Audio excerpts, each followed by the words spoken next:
Welcome y'all to DIY Food Plot Pro. Thank you so much for watching today's episode. Please take just a second and smash that like and subscribe button to help me grow the channel. Today we are going to be talking about something that is critical in understanding how much fertilizer to put on your lawns, your gardens, your food plots, your ag land. This is fertilizer math. So if you have a soil test and it says you need 80 pounds or 100 pounds of pea, can you go get 2 bags of 10, 10, 10 that are 50 pounds each? That's 100 pounds and throw it out there on your whatever? Is that right? No, it's not right.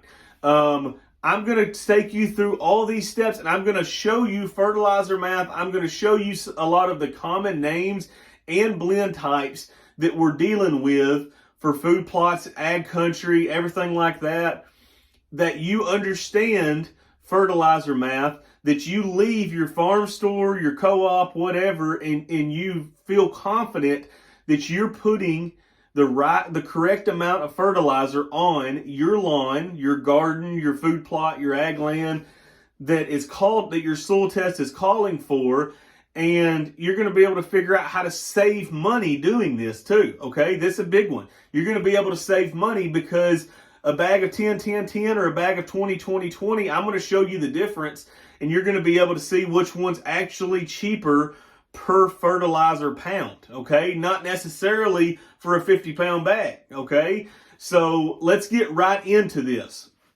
Fertilizer math, we're looking at nitrogen, phosphorus, potassium.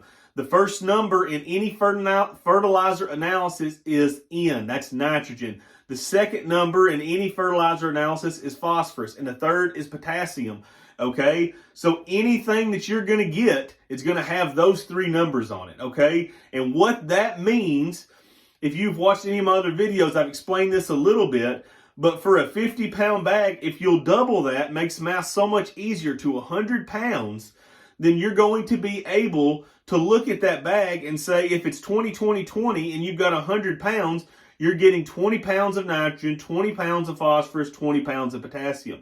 Not very difficult when you look at it like that. I am going to I've got a soil sample from 2022.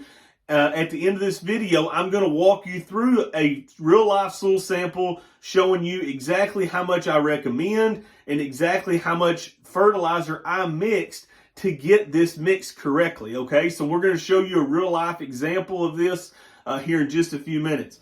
So when you get to your farm store, when you get to your co-op, anything like that, okay, I want you to feel confident when you walk into those stores that you know what you're talking about with fertilizer. And if you don't deal with it every day, there's no shame in it. It can be real hectic, okay? There's a lot of different names that people use for fertilizer blends.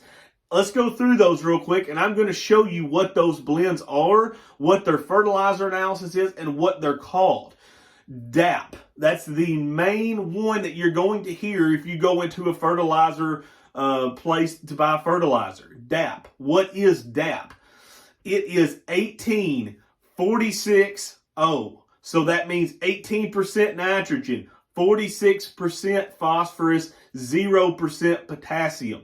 Okay, that's 18-46-0. The second one that you're going to hear the very most is muriate of potash.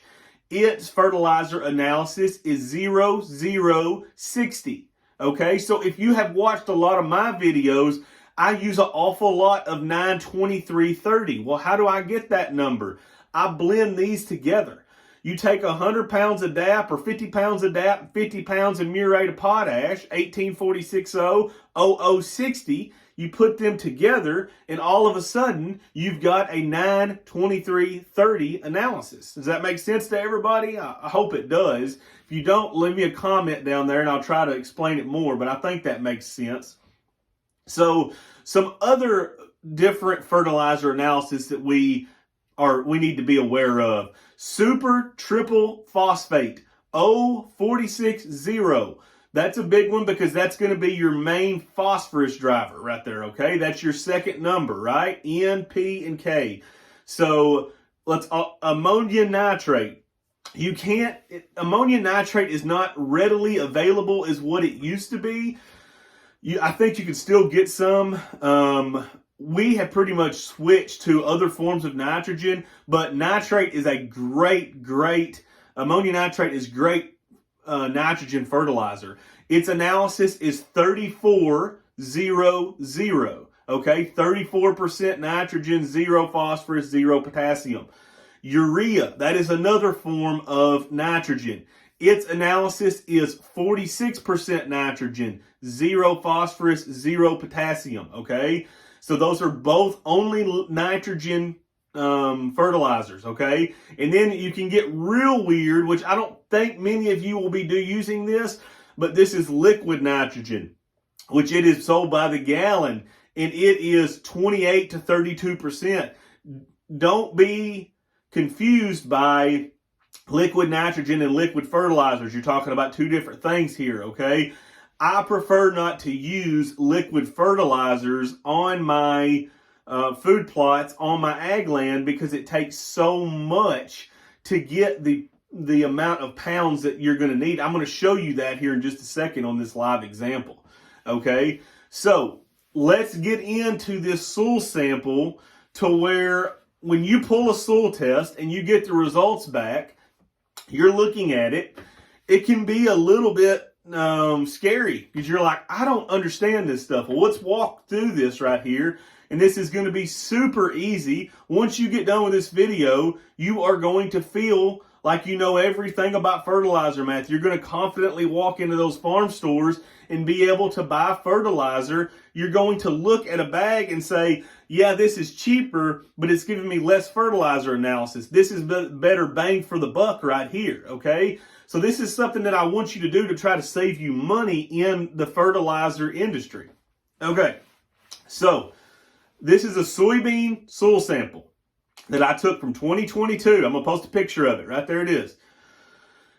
I do not need any nitrogen for soybeans because it is a legume. It fixes its own nitrogen through rhizobia bacteria in the soil. But for food plots, I'm going to go ahead and throw a little bit of nitrogen out there to help this stuff get out of the ground and fight off deer pressure a little bit, okay? So I want about 20 pounds of nitrogen on these soybeans, okay? How do I get 20 pounds? Is that basically half of a 50-pound bag of fertilizer? Maybe, if you got the right fertilizer, but if it's 10-10-10, no, it's not. So what are we going to do? We're going to go back at our fertilizer contents. We're going to look at urea, which is 46% nitrogen, okay? 0 potassium, 0 phosphorus. 0 phosphorus, 0 potassium. So for 100 pounds, if I put two 50-pound sacks together, that's going to give me 100 pounds of fertilizer, right? Okay, now how much nitrogen is in that? If it's 4600, that's 46% of 100 pounds. That's 46 pounds, okay? So I only need a 50-pound bag of 4600. That's going to give me 23 pounds of nitrogen, and I only need 20, okay? So bam, you got the nitrogen knocked out. Now let's get to the little more difficult ones. Phosphorus. It shows that I need 90 pounds of phosphorus. Is that two 50-pound sacks of fertilizer? Negative. Unless you're using the exact analysis, that's not going to be the case, okay? All right, so we're going to use super triple phosphate of O46O. So we get 46 pounds of P per 100 pounds, right? Well, we need 90 pounds.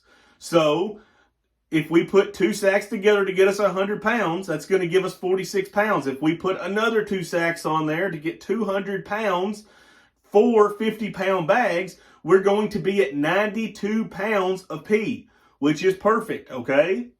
So far we've got one 50-pound bag of 4600, and then we've got 4 bags of O460 to make this right, okay? Let's get to potassium, okay?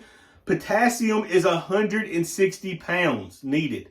That's quite a bit, okay? But that's going to be relative to what most of our soil samples show our potassium needs are the highest in our area. You will start seeing a pattern with your soil test if you do this every year that you either have P or K, or there's going to be one more than likely that stays higher and one that stays lower, okay? The key to building that and to keeping medium to high ranges is to consistently put a little bit more. Understand that what I'm saying here is to maintain.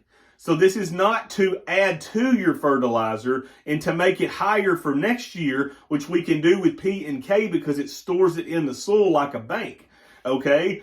This is only to maintain what your crop is going to pull out. So if you want to store, if you find a really good deal on fertilizer and you want to store some P and K, you need to put more than 160 pounds. But for our purpose, this is what we need. This is what we're going to put, okay? So 160 pounds, okay?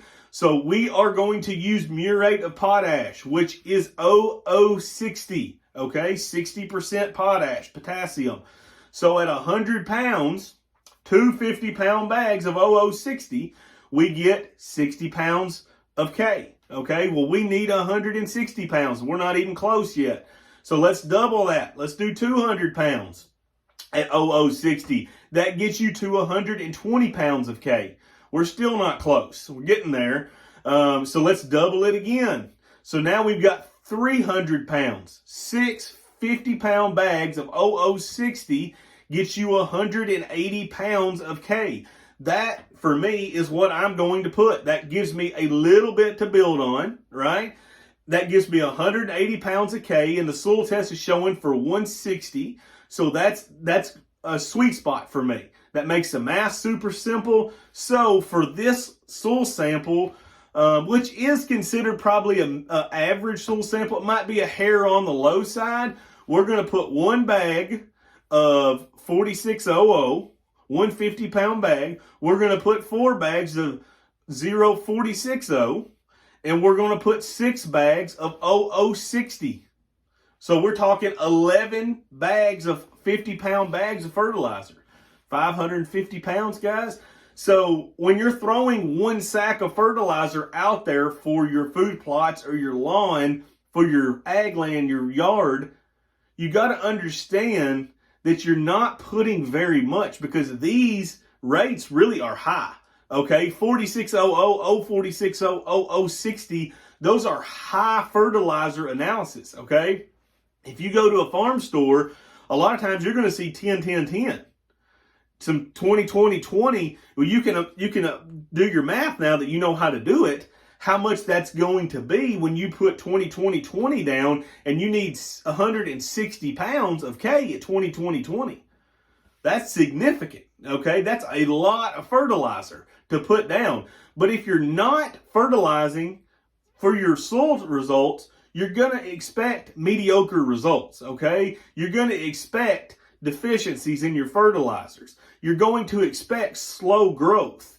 You're going to expect a mediocre harvest. The only way to prevent those things is to throw the fertilizer to it, roll it to it. Get the fertilizer out there that your plants need to be able to grow, to be able to be healthy, to be able to sustain when you get junk weather, when you get a drought and you can't water it. The healthier that plant is, the better off it's going to be in the long run and be able to weather that, okay? So I hope this is simple for you. If you found this video helpful, smash that like and subscribe button and help me grow this channel. I'm really trying to push a lot of content that I think is needed for the food plot industry. And I think this is something that's really key in helping a lot of folks with their food plots. This is a big deal that I see that folks are not putting enough fertilizer on their plots. They're getting mediocre results. Their growth is not good. The wildlife are not using them, or they're grazing them down because they're not growing fast. And people get frustrated and aggravated with it. I totally get it. I understand. But a lot of this stems to having your pH right, having your fertility right, to be able to weather a lot of those things that makes you have a more successful food plot. Okay, so I hope this video has been helpful for you. So come back real soon. We got a lot of new content coming out real soon. Thank you.